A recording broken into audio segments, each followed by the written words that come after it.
हमारे यहाँ जो पानी है वो हवा से तैयार हुआ है, टैप वाटर नहीं। एक नाम है नितिन गडकरी जिससे किसी को कभी आपत्ति नहीं रहती है। मैंने जात पंथ धर्म भाषा और पार्टी के ऊपर उठकर सबका काम किया, सबके साथ संबंध रखा। बहुत सारे चैलेंजेस रहे होंगे, आपको डर भी लगा होगा? डर तो कभी लगता नहीं और मैं चैलेंज स्वीकारने में खुशी से करता हूँ। मेरा उद्देश्य 5 लाख की मार्जिन का है। अब कोर्ट ने कहा कि हम टाइमिंग पर नहीं कमेंट कर सकते, पर एक पॉलिटिशियन तो कर सकता है। जब कोई केस बनती है तो कार्रवाई होती है।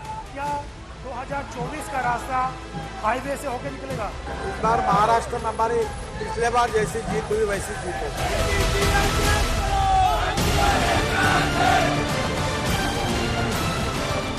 खासियत क्या है, क्यों आते हैं ऐसा? ये जो बाजी है इनकी वो मुझे सबसे पसंद है। और नागपुर में किसी ने हैट्रिक भी नहीं लगाया। मुझे मालूम नहीं पर मैं हैट्रिक पक्की करूंगा। जो आ जाए धुल जाते हैं पाप। वॉशिंग मशीन लगी हुई है बीजेपी। नितिन जी के काम को कितने नंबर हैं? 10 में 10 में 10 10 में 100 हैं। नमस्कार, मैं हूं श्वेता सिंह, मेरे साथ अशोक सिंघल और हम उस जगह पर मौजूद हैं जो नितिन गडकरी का आवास भी है, कार्यालय भी है और दिवाले भी है। बिल्कुल, पूरी रणनीति यहाँ से चुनाव की बनाई जाती है और लोगों से मुलाकात से ही दिन की शुरुआत होती है। सबसे पहले शुरुआत उनकी होती है जो मंदिर है उनके घर के अंदर, उनके दर्शन करते हैं, पूजा अर्चना करते हैं, उसके बाद वो चुनाव कैंपेन के लिए निकलते हैं। लेकिन नितिन गडकरी जी और उनकी धर्मपत्नी कंचन गडकरी जी, हम दोनों देख सकते हैं कि पूरा पूजा करके आए हैं। पूरे दिन हम आपके साथ बिताना चाहते हैं, देखना है कैसे आपका चुनाव कैंपेन। और शुरुआत करेंगे ब्रेकफास्ट से। आइए आइए आइए, आप भी आइए। उसके बाद आपका कैंपेन देखेंगे और बाकी चीजें आपके साथ।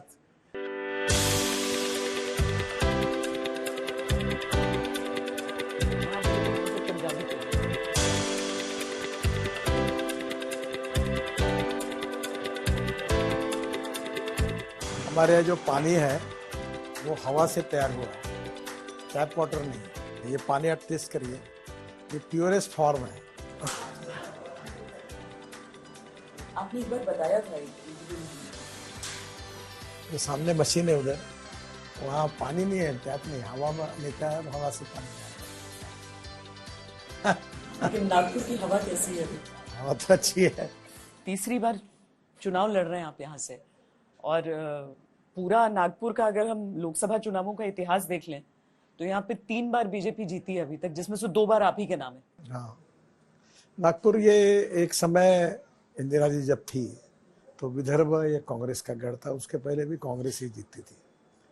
जबकि हम सबको लोगों के लिए हर बार ये बड़ा विचित्र महसूस होता था कि संघ का हेडक्वार्टर होने के बाद हम यहाँ जीतते नहीं थे, पर बनवारीलाल पुरोहित वो जीते एक बार और फिर मैं एक चुनाव में खड़ा हूँ तो जीत रहा हूँ। वैसे नागपुर बीजेपी के लिए थोड़ा सा डिफिकल्ट था, पर अभी अच्छा काम हुआ है, कार्यकर्ताओं ने खूब परिश्रम किए हैं, तो अभी ठीक है। पर नितिन जी, जब पहली बार आप 2014 में उम्मीदवार बनाया गया आपको, तो बहुत सारे चैलेंजेस रहे होंगे, आपको डर भी लगा होगा कि कभी बीजेपी जीतती डर, ये शब्द था और लोगों ने आपको कहा होगा कि नितिन जी कहाँ पंगा ले रहे हैं आप यहाँ पे? मुझे डर तो कभी लगता नहीं और मैं चैलेंज स्वीकारने में खुशी से करता हूँ, पर मुझे सबने भला किया था नागपुर के लिए।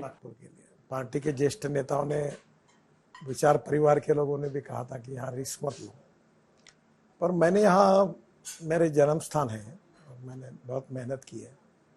यहाँ के लाखों लोग मुझे पहचानते हैं, व्यक्तिगत संबंध है, तो मैंने कहा कि मैं लड़ूंगा नागपुर से, कोई आप चिंता मत करिए। मैं जीत गया। 50% वोट्स को आपने ब्रीच किया, 50% से अधिक लिया। इस बार मैं 65% से ज्यादा वोट लूंगा। मतलब आप सिर्फ जीत नहीं बल्कि, हाँ, मैं तो सबको मैं कह रहा हूँ कि मेरा उद्देश्य 5 लाख की मार्जिन का है। चुनाव तो जीतने के बारे में कोई मेरे मन में संशय नहीं है। आप नागपुर में कहीं भी घूमिए, कोई भी स्टॉल पे जाइए तो लोग ही आपको फीडबैक देंगे। इतने विश्वास का कारण क्या है नितिन जी? आप कह रहे हैं कि मैं 5 लाख से जीतूंगा। मैंने इस शहर में, बात ही नहीं हो रही, आप मार्जिन की बात कर रहे हैं, तो इसके पीछे कारण क्या है? सर, मैंने इस शहर में 1 लाख करोड़ के काम किए। बाद में मैंने क्रीड़ा महोत्सव किया, उसमें 70,000 खिलाड़ियों ने 16 दिन भाग लिया, 66 ग्राउंड पर, करीब 68 गेम थे। फिर मैंने सांस्कृतिक महोत्सव किया जिसमें कम से कम 50,000 लोग 17 दिन आते थे, देश के सभी कलाकार, काव्य, कविता, सम्मेलन, भक्ति महोत्सव किया, उसमें रोज 10,000 लोग आते थे। फिर मैंने एग्रोविजन करता हूँ 22 साल से, तो वहाँ हर साल 5 लाख किसान आते हैं। फिर भी एडवांटेज विदर्भ किया, उसमें भी बड़े प्रमाण पर रिस्पॉन्स मिला। तो लगातार इस शहर में अलग अलग सेक्शन है, मैं सेवा का काम करता हूँ। 45,000 तो मैंने केवल हार्ट के ऑपरेशन मुफ्त किए, मैंने 350 लोगों को पैर लगा के दिए, मैंने शिक्षा और स्वास्थ्य दो इसमें मैं काम करता हूँ, और पॉलिटिकल उद्देश्य से नहीं करता हूँ। पर आपके जो ओपोनेंट हैं वो भी विधायक हैं। हाँ, वो भी विधायक है, इसी क्षेत्र से, इसी कॉन्स्टिट्यूंसी में है जी। एक वेस्टर्न नागपुर करके कॉन्स्टिट्यूंसी, वहाँ से हुआ।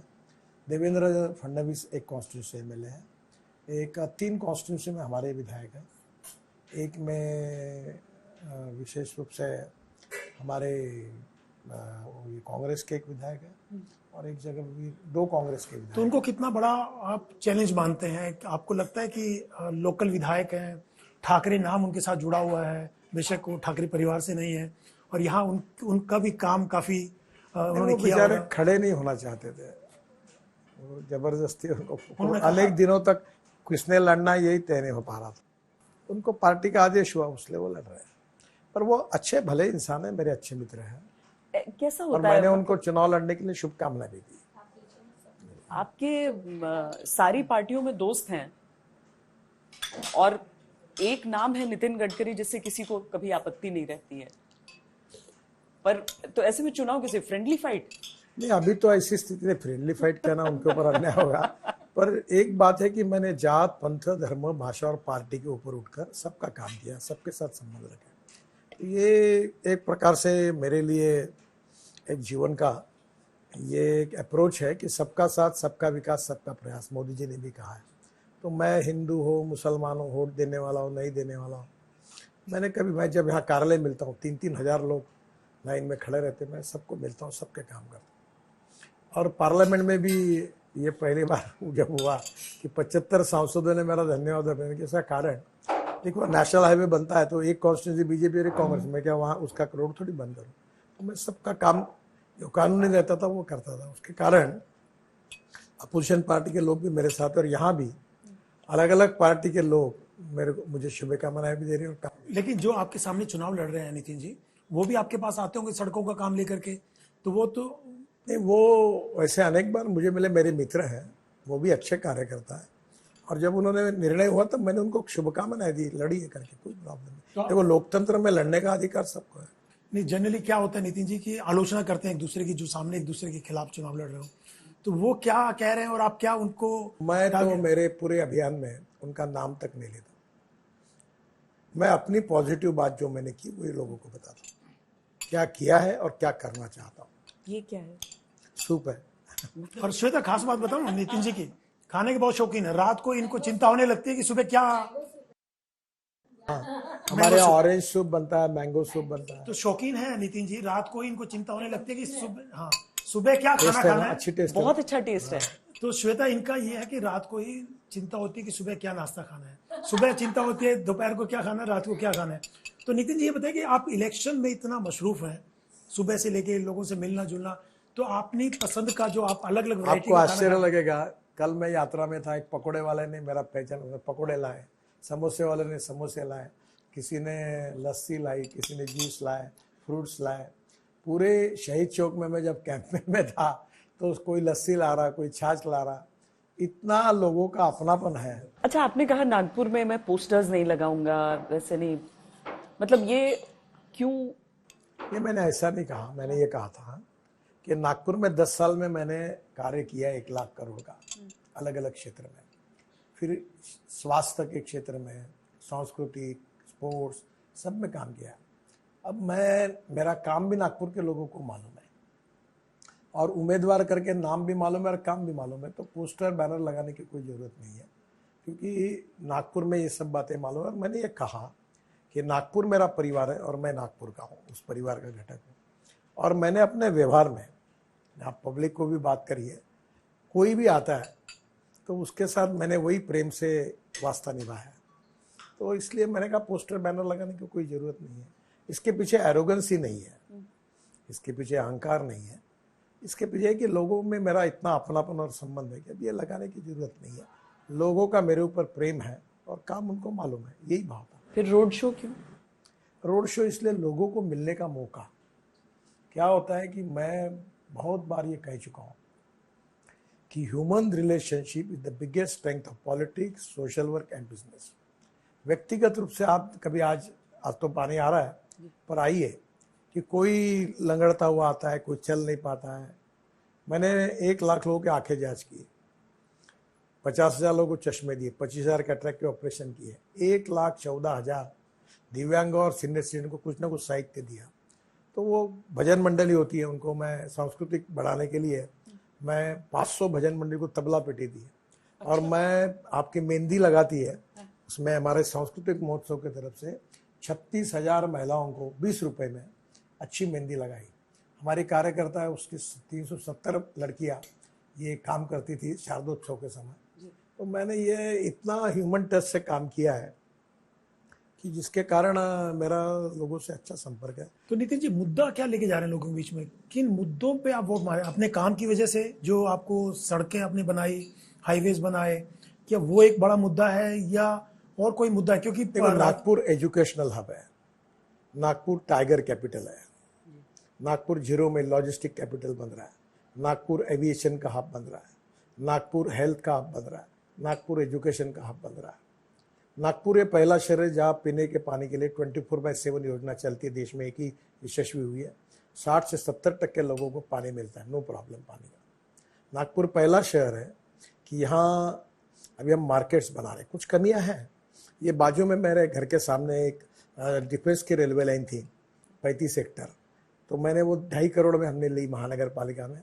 उसमें ऑफिस कॉन्ट्रैक्टर ने डिज़ाइन किया और अभी वहाँ करीब महानगर पालिका को 24 पैकेज में 4 पैकेज भी तो 450 करोड़ मिले, 2000 करोड़ मिलेंगे, यानी 2.5 करोड़ के इन्वेस्टमेंट्स। मैं नागपुर में बड़े बड़े मार्केट बना रहा हूँ, मच्छी market, mutton market, fruits vegetable market, food mall बना रहा हूँ और 350 खेलने के स्टेडियम मुझे बनाने हैं और करीब हर कॉन्स्टिट्यूंसी में 2 स्विमिंग टैंक बनाने बड़े बड़े, ताकि गरीबों के लड़के जा सके। तो नागपुर को मैं socially, culturally, sports wise, development wise, metro Nagpur की हिंदुस्तान की सबसे अच्छी और कम पैसे में हुई है। नागपुर में इतने ब्रिजेस से रिकॉर्ड बन चुके हैं। नागपुर में जो गंदा पानी है सीवेज का, वो बेचने वाली पहली महानगर पालिका 300 करोड़ रुपए मिलते हैं उससे, जो पानी पावर जनरेशन के लिए महाराष्ट्र सरकार यूज करती है। तो नागपुर में ऐसी बहुत अभी सिम्बोसिस है, नर्सिंग होम जी आ गया, IIIT है, लॉ स्कूल है, एम्स है, 5 मेडिकल कॉलेजेस है, 49 इंजीनियरिंग कॉलेजेस है, मिहान आया। और मेरी अब सबसे बड़ी प्रायोरिटी कि लड़कों को रोजगार कैसे मिले। मैंने 68,000 लोगों को ये मिहान प्रकल्प शुरू किया एयरपोर्ट के बाजू में। उसमें अभी तक TCS है, SCL है, इन्फोसिस है, टेक महिंद्रा है, सब बड़ी बड़ी कंपनियां एक ने 10-10, 12-12 हज़ार लड़के ले रहे हैं। इस साल दिसंबर तक में 1 लाख का आंकड़ा पूरा होगा। नागपुर में इन्वेस्टमेंट लाने की कोशिश कर रहे हैं ताकि यहाँ के युवाओं को रोजगार कैसे मिले। रोजगार मुद्दा है, बिल्कुल। मेरी सबसे ज्यादा प्रायोरिटी है कि अभी मैं दिसंबर तक 1 लाख पूरे करूंगा और अगले 5 साल में 1 लाख नए रोजगार निर्माण करूंगा। योगी जी कैंपेन करने आए यहाँ पर और आपको अजात शत्रु कहा उन्होंने कि अजात शत्रु है नितिन गडकरी जी, कोई भी उनका विरोधी नहीं मिलेगा। तो ऐसा क्या आपने किया है जो कि हर कोई आपको अजात शत्रु बोलता है?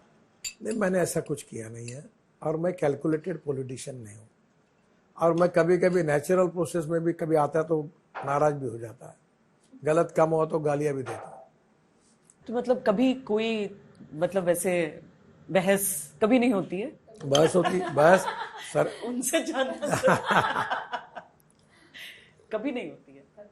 नहीं, खाने को लेकर तो बोलते होंगे कि ये बनाओ वो बनाओ, तब तो पता रहता है मुझे कि क्या बनाना है, क्या चाहिए। इनकी पसंद का बनता है या नहीं, इनकी पसंद का बनता है। जब रहते हैं नागपुर में तो 2 दिन तो रहते हैं, फ्राइडे सैटरडे संडे 2 दिन के मन में बनता है।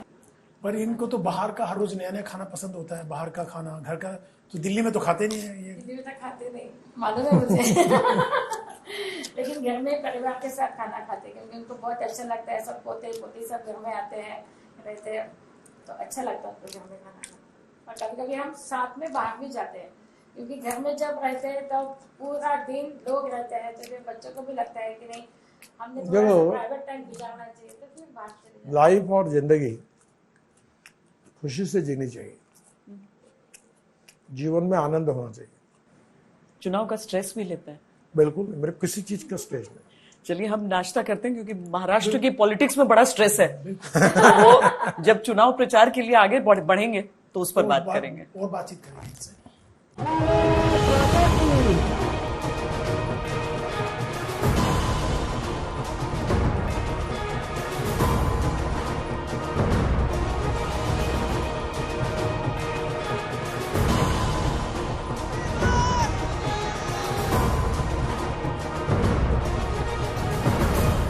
क्या अलग है नितिन गडकरी में जो सब आते हैं? ये तो लोगों का प्रेम है। मैं तो जो नेचुरल हूँ वैसे ही हूँ। मैं कोई इसके लिए कोई आर्टिफिशियल प्रयास नहीं कर। लेकिन आप रोड शो पिछले कई दिनों से कर रहे हैं नितिन जी, अलग अलग इलाकों में नागपुर के जा रहे हैं और सब तबकों में आप लोगों से मिल रहे हैं जाकर के, तो आपको लगता है कि एक ये बेहतर तरीका है रोड शो का, रथ लेकर के, क्योंकि बीजेपी का हमेशा से पैटर्न रहा है रथ यात्रा निकालने का, तो आप भी रथ लेके निकल गए हैं लोगों के बीच में। लोग मुझे मिल रहे हैं, मुझे हंस रहे हैं, मुझे हाथ दिखा रहे हैं, कुछ कागज दे रहे हैं, कुछ अपनी बात बता रहे हैं। तो ये जो कम्युनिकेशन होता है ये बहुत स्ट्रांग होता है और लोगों को इसकी तसल्ली होती है कि मैं इनको मिला हूँ। नितिन जी, बात कर रहे थे हम इलेक्शन की। इलेक्शन इस बार का चुनाव आपको पिछले चुनाव से किस ढंग से डिफरेंट लग रहा था? इस बार लोगों का उत्साह ज्यादा है और 10 साल जो मैंने काम किया है उसके बाद जो परिणाम मिला है वो काम का इस बार और अच्छा परिणाम मिलेगा ऐसा मुझे लगता है। महाराष्ट्र में कंफ्यूजन नहीं हो गया है? 2 पार्टियां हैं जो आधी आधी बट गई हैं 2 टुकड़ों में। दोनों भी बातें, सब फोर्सेस इकट्ठा आए तो ट्रिपल इंजन हो गया तो शायद ताकत बढ़ने की भी संभावना ज्यादा रहेगी। या फिर घालमेल ज्यादा है? नहीं, ताकत बढ़ेगी और महाराष्ट्र में भी शानदार जीत मिलेगी ऐसा मुझे लगता है। लेकिन 2 एनसीपी, 2 शिवसेना, असली कौन सी शिवसेना है? बेशक इलेक्शन कमिश्नर ने डिसाइड किया हो, लेकिन उसके बाद भी लोगों में कहीं ना कहीं कंफ्यूजन नहीं होगा कि किसके साथ जाएं, क्या करें? शिवसेना के एमएलए, एमपी और कार्यकर्ता शिवसैनिक ज्यादातर आज एकनाथ शिंदे जी के साथ है, तो नेचुरली अब शिवसेना वही हो गई है। ये खैर किसी तरीके से महाअघाड़ी का सीट डिस्ट्रीब्यूशन तो हो गया, लेकिन उम्मीदवारों को लेकर इतनी उठापटक है कि कहीं अनाउंस हो जाता है, दूसरा कहता है कि नहीं मैं ही लड़ूंगा। 3 पार्टियां आएगी, थोड़ा बहुत कम ज्यादा होता है और ओवरऑल सब एडजस्टमेंट हुए। बीजेपी ने टारगेट दिया 370 और एनडीए 400 पार। क्या ये संभव है इस बार? हवा देख के तो ऐसा लग रहा है कि बीजेपी 370 लेगी और 30 एनडीए लेगी और हम निश्चित रूप से इस चुनाव में बहुत अच्छा परफॉर्मेंस दिखाएंगे ऐसा मुझे लगता है। विपक्ष ये कह रहा है कि मुद्दा उठा रहा है कि अगर बीजेपी सत्ता में आई और बहुमत मिला, अच्छा बहुमत मिला, तो संविधान को चेंज कर दिया जाएगा, संविधान को अपने तरीके से चलाएंगे। देखिए, पहली बात तो ऐसी है कि केशवानंद भारती केस में सुप्रीम कोर्ट के 7 जजेस ने, बेंच ने निर्णय दिया है कि संविधान में salient features of the constitution can not be change. तो संविधान के मूल तत्व वो बदल नहीं सकते और इसलिए मुझे विश्वास है कि संविधान बदलने का सवाल ही नहीं उठता। ये गलत प्रचार हो रहा है और जो कांग्रेस ने 80 बार संविधान में सुधार किया है, संविधान को तोड़ने का पाप किया है और उल्टा हमारे बारे में आरोप कर रहे हैं, ये पूरी तरह से गलत है। दूसरी पार्टी की बात हो जाती है, लेकिन बारामती जैसी सीटें जहां पर एक ही परिवार के 2 लोग चुनाव लड़ते हैं, आपको निजी तौर पर क्या विचार है? Politics is a game of compromises, compulsion, limitation and contradictions. तो एक परिवार में कहीं ना कहीं विवाद होते ही है, तो पर निश्चित रूप से हम वहां जीतेंगे ऐसा मुझे लगता है। और शिवसेना वो कहते हैं हमारा कोर वोट बैंक है। नहीं, इस बार महाराष्ट्र में हमारी पिछले बार जैसी जीत हुई वैसी जीत होगी।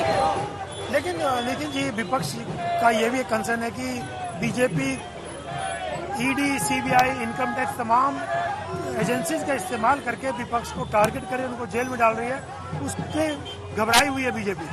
नहीं, पहली बात तो ऐसी है कि अपनी एजेंसी अपना कानूनी काम करती है और हम इसमें हस्तक्षेप नहीं करते और किसी को अगर लगता है तो वो हाईकोर्ट में जाके अपील कर सकता है। अगर हमने गलत किया तो कोर्ट निर्णय देगा। पर देखिए ना, संजय सिंह को बेल मिली, उसके बाद आम आदमी पार्टी ने कहा कि अभी तक आप बेल को इशू बना रहे थे, बेल भी मिल रही है। नहीं, बेल लेना और बेल मिलना इसका मतलब वो निर्दोष हुआ ऐसा नहीं होता। बेल तो अक्सर जब चार्जशीट कंप्लीट होती है और एफआईआर दर्ज होती है, चार्जशीट डाली जाती है, तो बेल मिल सकती है। मुख्यमंत्री केजरीवाल को जेल में डाला गया, उनके ऊपर मामला दर्ज किया गया आम आदमी पार्टी कह रही है केजरीवाल की पार्टी को तोड़ना चाहते हैं, बीजेपी सत्ता हथियाना चाहती है, इसलिए उनके ऊपर ईडी का प्रेशर डाल के उनके लोगों को दबाव डाल रही है। सब गलत बातें हैं, हम कुछ नहीं कर रहे। उनके अपने आप में कुछ समस्या है जिससे वो जूझ रहे हैं। और बदले टाइमिंग तो थोड़ा सा नितिन जी है ना, टाइमिंग जो कार्रवाई की है, अब कोर्ट ने कहा कि हम टाइमिंग पर नहीं कमेंट कर सकते, पर एक पॉलिटिशियन तो कर सकता है। देखिए, जब कोई केस बनती है तो कार्रवाई होती है, इसका टाइमिंग से कोई संबंध नहीं है। और सब बातें अब सब जुडिस है, और कोर्ट के सामने अगर उनकी बात सही है तो उनको न्याय मिलेगा, नहीं है तो उनको सजा मिलेगी।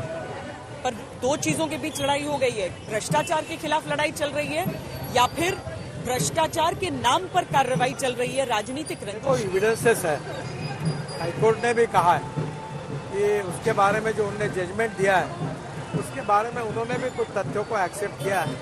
और मुझे लगता है कि इन सब बातों का अब सब जुडिस है, तो लेट कोर्ट डिसाइड, कोर्ट के निर्णय के बाद तय हो पाएगा।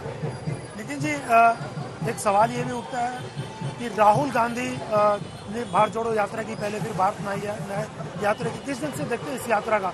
उनका कहना है कि इस यात्रा से बहुत लोगों में बहुत रिस्पॉन्स मिला। अलग भाषा, अलग देश, फिर भी हमारा एक देश, ये हमारा कैरेक्टर और कल्चर है। आज भी हमारी संस्कृति, इतिहास, विरासत महान है और हम सब लोग इसके ऊपर टिके हुए हैं। तो मुझे लगता है कि ये बातों को ध्यान में लेते हुए भारत को जोड़ने की कोई जरूरत नहीं है। उल्टा कांग्रेस ने जातीयवाद और सांप्रदायिकता की राजनीति की और उन्होंने देश को तोड़ने की कोशिश की।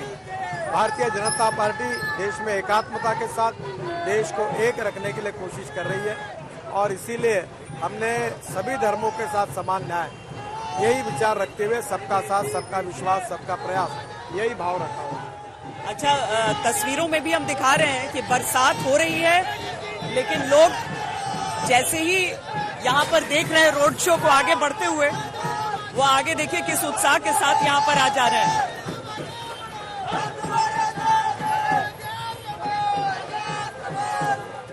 नितिन गडकरी को हाईवे मैन ऑफ इंडिया कहा जाता है। क्या 2024 का रास्ता हाईवे से होकर निकलेगा, इसी रूट से निकलेगा?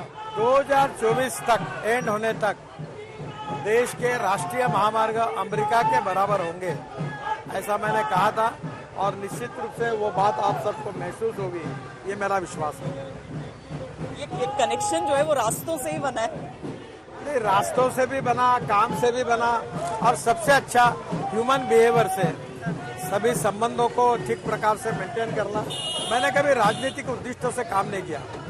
मैं मानता हूं कि this is the time that we need to redefine the definition of politics. Power politics है ना, पॉलिटिक्स नहीं है। सेवा करना है, लोगों के विकास में काम करना है, एजुकेशन, स्वास्थ्य के सेवा में अच्छा काम करना है। ये मुझे लगता है ये सही में। तो मैं बहुत हेल्थ के प्रकल्प चलाता हूँ, पैर लगा देता हूँ किसी को, 350 लोगों को। सिकल सेल थैलेसीमिया में बोन मैरो के अभी 5-10 लाख ₹1 ऑपरेशन के लगते हैं। मैंने 50 ऑपरेशन करा है, हार्ट के ऑपरेशन करा है, लोगों को दवाई देता हूँ। तो मैं बेसिकली सामाजिक कार्य करता हूँ और जात पंथ धर्म भाषा पार्टी के बियॉन्ड काम करता हूँ। तो उसका फायदा कहीं ना कहीं लोगों में मिलता है। मैं फायदे के लिए नहीं काम कर रहा हूँ और वो मिलता हुए दिख रहा है। पार्टी आपकी 400 का लक्ष्य लेकर चल रही है, रियलिस्टिक लगता है आपको? हाँ, मुझे लगता है इस बार जिस प्रकार का पब्लिक सपोर्ट है निश्चित रूप से हम हासिल हो। उसके लिए साउथ में जीत हासिल करनी होगी। इस बार साउथ में भी परफॉर्मेंस अच्छा होगा, साउथ का भी माहौल अच्छा है और हम लोग कर्नाटक में तो अच्छे हैं ही, पर हम अभी विशेष रूप से केरला और तमिलनाडु में भी कुछ अच्छा परफॉर्मेंस करेंगे। आंध्र और तेलंगाना में भी हमारा अच्छा है। नितिन जी, परिवारवाद का आप लोग मुद्दा उठाते हैं अक्सर, तमाम की अलग अलग जो विपक्षी पार्टियों में परिवारवाद है, लेकिन विपक्ष कह रहे हैं कि परिवारवाद तो बीजेपी में भी है, कि कई ऐसे लोग हैं, माँ बेटा पुत्र सब लोग इसमें इकट्ठा होकर टिकट दिया गया उनको। देखो, किसी का लड़का लड़की होना गुनाह नहीं है, पर उस लड़का लड़की के लिए पिता और माता टिकट मांगते हैं, वो गलत है। अगर जनता उनको एक्सेप्ट करती है, कार्यकर्ता सपोर्ट करते हैं, तो मुझे लगता है कि फिर कोई प्रॉब्लम नहीं है। और ऐसे अगर कोई लोग आते तो उसको परिवार पर नहीं कहना चाहिए। कांग्रेस में जिस प्रकार से इंदिरा जी, राजीव गांधी, फिर राहुल गांधी, सोनिया गांधी, ये जो हुआ ये एक प्रकार का परिवारवाद है, पर जो लोग अपने कर्तृत्व से आगे आए और जिनको लोगों ने एक्सेप्ट किया उनको ये नहीं कह सकते। बहुत सारे यंगस्टर्स हैं नितिन जी जो आ रहे हैं आपकी इस रोड शो में शामिल हो रहे हैं, आप देख रहे हैं अपने घरों से। युवाओं का मुद्दा बहुत इस समय देश में चल रहा है, रोजगार का मुद्दा चल रहा है, पेपर लीक को लेकर युवा परेशान हो रहे हैं। इन चीजों को लेकर आपको लगता है कि आप लोग पर्याप्त कर रहे हैं? देखिए, मैं अपनी कॉन्स्टिट्यूंसी को पहले आपको बात बताऊंगा। हमने यहाँ मिहान प्रकल्प लाया है और वर्ल्ड नमस्ते नमस्ते बेटा, नमस्कार नमस्कार नमस्कार नमस्कार, थैंक यू, नमस्कार। हाँ अजय भाई नमस्कार नमस्कार नमस्कार नमस्कार। मैं आपको यही बताऊंगा कि मेरे कॉन्स्टिट्यूंसी में मैंने 5 साल में 68,000 लोगों को आईटी के जॉब दिए हैं और अभी दिसंबर तक 1 लाख पूरे करूंगा और अगले 5 साल में और 1 लाख दूंगा। हमारी सरकार की और मोदी जी के नेतृत्व में प्रयास है कि हम ऐसी इकोनॉमी डेवलप करें, ग्रोथ रेट बढ़ाए, कैपिटल इन्वेस्टमेंट 3 गुना 4 गुना ज्यादा लाए ताकि हमारे देश में विकास हो, रोजगार का निर्माण हो और हमारा एक्सपोर्ट बढ़े। और एग्रीकल्चर, रूरल और ट्राइबल सेक्टर में जैसे हम बायोफ्यूल की बात करते हैं, इससे निश्चित रूप से हमारे देश में रोजगार की निर्मित होगी, ऐसा मेरा विश्वास है। नितिन जी, जो इंडिया गठबंधन, जो विपक्षी पार्टियों का गठबंधन है, चाहे यूपी हो, बिहार में हो, कई जगह ये जो गठबंधन हुआ है, कितना बड़ा चैलेंज होगा आप लोगों के लिए? देखो, ये मजबूरी में बना हुआ गठबंधन है। ये जो आपस में मिलते नहीं थे, बोलते नहीं थे, हंसते नहीं थे, वो हमारी शक्ति बढ़ी, इसके कारण इकट्ठा है।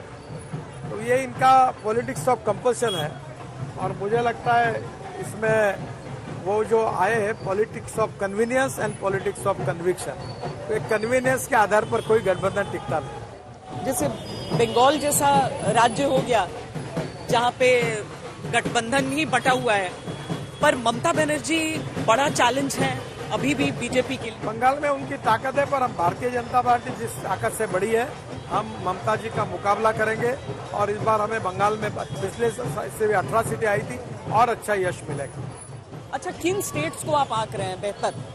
मतलब देखिए ना, 370 पार करने के लिए बीजेपी को बेहतर परफॉर्मेंस करना है, वो कौन अच्छा तरह जीतेंगे, बेहतर करेंगे आप? साउथ में हमारी संख्या बहुत बढ़ेगी और बाकी तो हमारी स्ट्रेंथ है ही, जो पिछले बार थी वहाँ वो कायम रहेंगे, कुछ जगह ज्यादा मिला है। आप अभी प्रचार करने और भी जगहों पर जाएंगे? हाँ, मेरा चुनाव खत्म होने का जाऊंगा और वैसे अभी फर्स्ट फेज में मैं 4 दिन यहाँ आजू बाजू के सीट पर गया था और वहाँ मैंने प्रचार किया। नमस्कार। आप लोग यूपी में बहुत उम्मीद कर रहे हैं, जो पिछली बार सीटें थी उससे ज्यादा, लेकिन यूपी में 2 लड़के जो एक बार चर्चित हुए थे, राहुल गांधी और अखिलेश यादव, फिर साथ आ गए हैं, तो दोनों कैंपेन करेंगे। तो आपको क्या लगता है दोनों के साथ आने से क्या फर्क पड़ने वाला है? दोनों साथ आने से फर्क नहीं पड़ेगा, हम चुनाव अच्छी तरह जीतेंगे।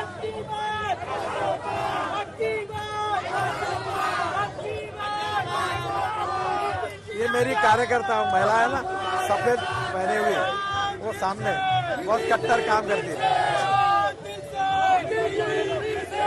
ये नारा जो यहाँ पर लग रहा है, ये नितिन जी की सीट के लिए लग रहा है। अब की बार 5 लाख पार। ये हमने उद्दिष्ट रखा है कि इस बार हम लोग कम से कम 5 लाख वोटों से हम लोग अपनी विजय की मर्यादा रखेंगे। ये कोशिश कर रहे हैं, ये उद्दिष्ट रखा है और मुझे विश्वास है कि जनता के आशीर्वाद के साथ इस बार ये निश्चित रूप से पूरा होगा। इसी शहर में आप जन्मे हैं, बड़े हैं, इस शहर के साथ आपका खून का नाता है और अब यहाँ पर आप मैं तो ये कहता हूँ कि ये शहर मेरा परिवार है और मैं इस परिवार का एक घटक। पर आप जब बड़े हो रहे थे नितिन गडकरी, तब का नागपुर और आज का नागपुर बदल गया। देखो, ये बड़े बड़े रोड बन गए, लाइट लग गए, नागपुर पूरा बदला हुआ है। 1 लाख करोड़ के काम 10 साल में इस कॉन्स्टिट्यूंसी में हुए हैं। स्टेट गवर्नमेंट, भारत सरकार। मैं पीछे रखता हूँ मार्केट बनाना, अच्छे मटन मच्छी मार्केट बनाना, फ्रूट मार्केट बनाना, कचरे पे काम करता हूँ। 24 घंटे पानी देने वाला पहला शहर है भारत का। ये जिस जगह से हम गुजर रहे हैं, ये जिस जगह से हम गुजर रहे हैं, अगर मिसाल के तौर पर आपको बताना हो कि ये जगह कैसे बदली है। देखिए, ये हर जगह पर आपको पानी की कोई समस्या नहीं, बिजली की कोई समस्या नहीं, कचरे में जो गंदा पानी है वो अच्छा करके हम बेचते हैं।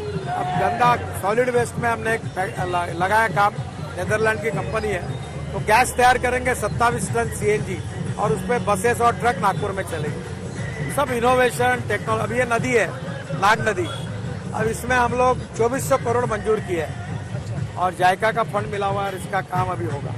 तो अभी और क्या करना बाकी है जो आप नहीं कर पाए पिछले 10 सालों में एक सांसद के तौर पर नागपुर में नितिन जी, क्योंकि आप कहते हैं 1 लाख करोड़ के काम आपने किए, तो अभी ऐसी क्या चीजें आप कह रहे हैं वर्ल्ड क्लास सिटी बनाना चाहता हूँ मैं, इसको देश का सबसे टॉप सिटी बनाना चाहता हूँ, तो ऐसी क्या अभी कमी है जो आप करना चाहते हैं? सब जगह कंक्रीट के रोड बन रहे हैं।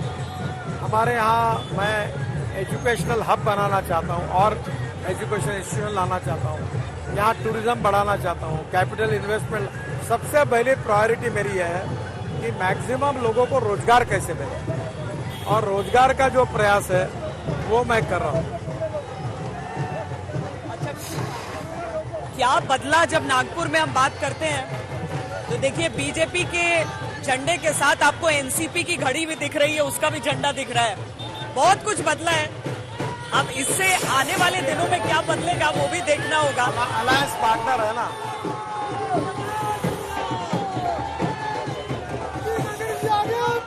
तो जब तक रोड शो आगे बढ़ रहा है हम अब आगे अगले पड़ाव पर बातचीत को आगे बढ़ाएंगे।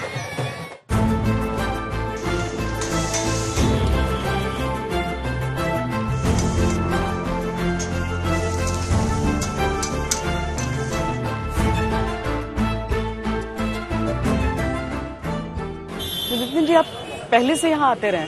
पहले इनका ठेला था सामने, अच्छा, वहाँ से हम लोग आते थे। अब वहाँ से ये है, ये राजस्थान से। पहले ठेला आपका लगता था यहाँ? 85 में। 85 में? उस टाइम से सुने लंबरेटा स्कूटर लेकर के आप आए करते थे? लिबरेटर लेके आते थे सर पाव भाजी के लिए। वहाँ से आइयो। तो तब से रेगुलर आते हैं आप? हाँ, यहाँ आता हूँ। अभी थोड़ा कभी कभी रात को भीड़ हो जाती है यहाँ इनके सामने, तो 11:30 के बाद आता हूँ। तो खासियत क्या है, क्यों आते हैं ऐसा इनके यहाँ? ये जो भाजी है इनकी वो मुझे सबसे पसंद है। तो आज खिला रहे हैं ना? हाँ, वो मेरे लिए मैंने इनको बता के रखा है। वो टमाटर ज्यादा डालते हैं, नींबू डालते हैं। तो आपकी फेवरेट चीज से हमको भी आज टेस्ट करवाने वाले हैं। हाँ, पाव भाजी खिलाई और पिज्जा भी खिलाई, दोनों भी खिलाए। लेकिन नितिन जी यहाँ पे क्योंकि हम राजनीतिक चर्चा भी हमारी जारी है, एक चीज से मैं शुरू करना चाहती हूँ जो सबसे ज्यादा आपके विरोधी बोलते हैं आपकी पार्टी के बारे में, जो आ जाए धुल जाते हैं पाप। वॉशिंग मशीन लगी हुई है बीजेपी में। नहीं, ऐसा तो कुछ है नहीं है। अभी जो लोगों के ऊपर जो इंक्वायरियाँ थी, वो जो इंक्वायरी हुई उसमें जो रिपोर्ट आए उसके अनुसार कार्रवाई हो रही है। हमने किसी को ऐसा माफ नहीं किया। लेकिन हर पार्टी से नेता आपकी पार्टी में आ रहे हैं नितिन जी, जो कोई भी पार्टी हो, और लोग कह रहे हैं कि इतना सब करने के बाद भी विपक्ष का ये कहना है कि कभी 2004 में जो इंडिया शाइनिंग का हाल हुआ था कहीं ऐसा तो नहीं हो जाएगा? नहीं, देखिए, हमारी पार्टी को हम लोग मास बेस बढ़ाना चाहते हैं, और राजनीति में जब लोगों को ऐड करने से ताकत बढ़ती है। जैसे साउथ में हमको और ताकत बढ़ानी है, तो धीरे धीरे हमें जिस प्रदेशों में अपने बदौलत ताकत बढ़ानी है वहाँ अनेक लोगों को पार्टी में लेना पड़ता है, तो हम साधारणतः उसको लेने की कोशिश कर रहे हैं। पर ये जो इंडिया शाइनिंग का जिक्र उन्होंने किया, बहुत ज्यादा चर्चा इस बात की है, क्या आप उस समय से एक पैरेलल ड्रॉ कर सकते हैं? उस समय क्या हुआ था? उस समय भी सबको लगता था कि वाजपेयी जी के नेतृत्व में एनडीए वापस आएगी, उसकी सरकार। मुझे लगता है उस समय जो हुआ था ऐसा इस समय होने की कोई संभावना नहीं है। इसका कारण ऐसा है कि 10 साल में मोदी जी के नेतृत्व में हमारी सरकार का परफॉर्मेंस और 60 साल में कांग्रेस का परफॉर्मेंस, तो 10 साल में जो बेनिफिट लोगों को मिले हैं उसका एक बहुत अच्छा परिणाम है। दूसरी इम्पोर्टेंट बात है कि पॉलिटिक्स 2 प्रकार का होता है। नेशनल इंटरेस्ट पॉलिटिक्स होता है, इंडिविजुअल को क्या बेनिफिट मिला ये होता है। आप ऐसा एक सेक्शन निकालिए कि किसान हो, महिला हो, ये टपरी वाला हो, कोई भी निकालो, हर सेक्टर के व्यक्ति को हमारी सरकार में बेनिफिट मिला है।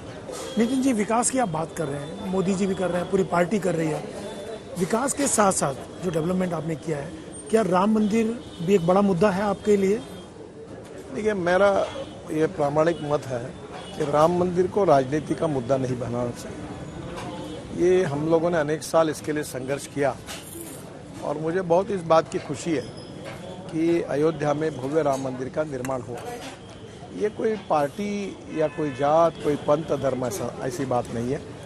ये भारत की इतिहास, संस्कृति और विरासत का प्रतीक है, और जिस प्रकार से राम मंदिर हुआ उसके लिए काफ़ी वाद विवाद हुए, संघर्ष हुआ, आंदोलन हुए और सुप्रीम कोर्ट ने इसका फैसला दिया और उसके बाद में ये मंदिर का निर्माण हुआ है। ये पूरा लोगों के आस्था का और श्रद्धा का विषय है। इसको राजनीति में लेकर घसीटना, क्योंकि राजनीति में कोई भी विषय विवाद का कब बनता है, जब कुछ लोग एक बाजू से होते, कुछ लोग एक बाजू से होते। राम मंदिर का मुद्दा विवाद का है ही नहीं, तो उसको इस प्रकार से भुनाना हमारी पार्टी की इच्छा भी नहीं है और हमने उस प्रकार का मुद्दा नहीं लिया। आपने देखा कि न्यास ने कोशिश की कि वो कोई भी ऐसे मतलब मंत्रियों को या मुख्यमंत्रियों को इनविटेशन नहीं गया ताकि राजनीतिक रही भी ना, लेकिन पार्टियों को गया, उन्होंने कहा कि भाई हम तो नहीं आएंगे, ये पॉलिटिकल आयोजन हो रहा है पूरे तरीके से। समाज के अनेक क्षेत्र के लोगों को देखिए, आप अभी देखिए, कोई फिल्म एक्टर है, कलाकार है, सोशल वर्कर है, न्यायविद है, वकील है, बड़े बड़े पत्रकार है, सबको इनविटेशन गया। हाँ, एक बात जरूर है कि उसकी अपनी एक मर्यादा है कि वहाँ कितने लोग एक समय जा सकते हैं। वैसे देश के प्रमुख लोगों को बुलाया, क्योंकि ये विषय कोई पार्टी राजनीति का दलगत विषय नहीं था, इसलिए सबको बुलाया गया। ये जमीन जो है वो आरएसएस की है, आरएसएस से पहचान रही है और आपके जितने भी विरोधी हैं वो सब कहते हैं कि भाई आरएसएस ही डिसाइड करता है क्या होना है, क्या नहीं होना है, कैसे बीजेपी को काम करना है। तो आप तो बिल्कुल गढ़ में हेडक्वार्टर में बैठे हैं नितिन जी। देखो, मैं तो आरएसएस का सदस्य हूं। आप खुद हैं जी? ये 100% गलत बात है। आरएसएस कभी भाजपा के कोई काम नहीं। मैं बीजेपी का प्रेसिडेंट हूँ, तब भी ऐसी बात नहीं होती। हाँ, नेशनल इंटरेस्ट के जो विषय होते हैं उसको वो अपनी बात बताते हैं। बाकी पॉलिटिकल निर्णय क्या करना क्या नहीं करना, ये कभी उनकी तरफ से होता नहीं। पर नितिन जी, संघ मुख्यालय है नागपुर में, संघ का काम है पूरे देश में, गांव में भी कहा जाता है कि संघ की जड़ें हैं सब जगह। तो इतने सालों के काम के बावजूद भी 2014 से पहले क्यों नहीं बीजेपी यहाँ जीत पाई? कांग्रेस का ज़्यादा यहाँ पे आधिपत्य रहा, डोमिनेशन उनका रहा कांग्रेस का। 2014 के बाद आप 2 बार जीते। जैसे अभी प्रचार करे ना, ये संविधान बदलने वाला है, वैसे कांग्रेस ने हमारे खिलाफ बहुत झूठा प्रचार किया कि बीजेपी यानी आरएसएस है और आरएसएस ने महात्मा गांधी का खून किया। कांग्रेस सत्ता में थी और थोड़ा कठिनाई थी, पर नागपुर जैसे आरएसएस का सेंटर है, जैसे बाबा साहेब आम्बेडकर जी ने बौद्ध धर्म भी यही स्वीकार किया। नागपुर का एक अपना अलग कैरेक्टर है और नागपुर का इतिहास ऐसा रहा है कि सब लोग मिलकर रहते हैं। एक मारबत निकलती है, राम जन्म की शोभा यात्रा निकलती है, ईद के मुसलमानों का त्यौहार भी बड़े प्रमाण पर होता है। और नागपुर में किसी ने हैट्रिक भी नहीं लगाया? नागपुर में किसी ने हैट्रिक भी नहीं लगाया सांसद का? शायद नहीं, शायद कांग्रेस ने, मुझे मालूम नहीं, पर मैं हैट्रिक पक्की करूंगा। नितिन जी, आप तीसरी बार जीतने वाले आपने कहा, तो क्या बनना चाहेंगे? 24 में जब जून में मोदी सरकार शपथ लेगी तो आप इंफ्रास्ट्रक्चर में ही रहेंगे? ये तड़का होता है। आप तीखा खाते हो ज्यादा जी? ये आप खा के देखें, ये भी मतलब आपको सवाल तीखा लगा इसलिए तीखा याद आया? या तीखा खा रहे हैं इसलिए तीखा सवाल का जवाब देंगे? ये तो क्या बनना मसाला चाहेंगे? होता है। सड़क परिवहन मंत्री बनना चाहेंगे या कुछ और बनना मंत्री चाहेंगे? बनना, ये आप किसको क्या देना, ये प्रधानमंत्री का अधिकार होता है। देखिए, आपके दिल के नजदीक कौन सा? ये तो पार्टी तय करेगी। या फिर कोई ऐसा क्षेत्र जिसमें एक्सपर्टीज आपको लगता हो कि ये मैं बहुत अच्छा? मैं 2 चीजों के लिए काम कर रहा हूँ। विदर्भ से किसानों की आत्महत्या को रोकना, ये मेरा लाइफ मिशन है। मैं एग्रीकल्चर में काम कर रहा हूँ और अभी मैं दिव्यांग और सीनियर सिटीजन, इनके हेल्थ सेक्टर में काम करना चाहता हूँ। इलेक्टोरल बॉन्ड को लेकर भी बहुत चर्चा होती है और ये कहा जा रहा है कि बीजेपी ने आर्म ट्विस्ट किया लोगों को, ईडी की रेड पड़ी तो वो लोग आकर चंदा देकर गए। ये सब गलत बात है। कांग्रेस वाले इस प्रकार के गलत बातों का प्रचार कर रहे हैं। ये तो इलेक्टोरल बॉन्ड में तो बाकी पार्टी को भी मिला है, उन्होंने क्या आर्म ट्विस्ट किया, उनको भी मिला है। जी, आपका 1 नेशन 1 इलेक्शन पे क्या विचार है? मुझे लगता है ये विषय अभी कोई चर्चा करने के कारण की स्थिति में नहीं, क्योंकि अभी तक इसमें देश में चर्चा ही हो रही है। जब सब चर्चा होगी उसके बाद कोई मत आएगा तब करना ठीक है। एक नेता के तौर पर जब ये समय जाता है एक प्रचार के लिए, उसके बाद फिर महाराष्ट्र चुनाव आ जाएंगे, वहां पर भी आपको करना पड़ेगा। समस्या तो है, पर लोकतंत्र में क्या होता है कि कोई भी इशू पर सबकी जब यूनानिमिटी नहीं होती तब तक वो विषय करना मुश्किल है। लेकिन रामनाथ कोविंद की अध्यक्षता में एक कमेटी बनी, उन्होंने रिपोर्ट भी सौंपी है। और मोदी सरकार यानी बीजेपी का हमेशा से मानना रहा है कि वन नेशन वन इलेक्शन होना चाहिए, ताकि खर्चा बचेगा, पैसे की बर्बादी नहीं होगी, समय की बर्बादी नहीं होगी। तो उनका हमेशा से ये मानना रहा है और इस दिशा में आगे बढ़ भी रहे हैं। अभी उनका रिपोर्ट आया है, उचित समय पर उचित जगह पर उसका विचार करेंगे। कांग्रेस की गारंटी वर्सेस मोदी की गारंटी। कांग्रेस ने घोषणा पत्र जारी करके कई वादे किए हैं और कहा है कि हम गारंटी देते हैं, और उधर मोदी की गारंटी उसी आदमी की होती है, उसकी क्रेडिबिलिटी होती है। जिस पार्टी ने 60 साल लोगों को गुमराह किया और जो बातें बताई वो किया नहीं, तो उनके गारंटी को कोई मतलब नहीं। तो आप लोगों का ज्यादा बड़ा स्ट्रेंथ आप कह रहे हैं कि वो 60 साल हैं बनिस्पत 10 साल। देखिए, आप कहीं भी देखें, अभी मैं नागपुर में हूँ, आप जनता को पूछिए कि मैंने कही हुई बात कौन सी नहीं हुई, और एक आधी बात करना नहीं तो मैं बोलता हूँ ये नहीं हो पाएगा, मैं नहीं कर पाऊँ।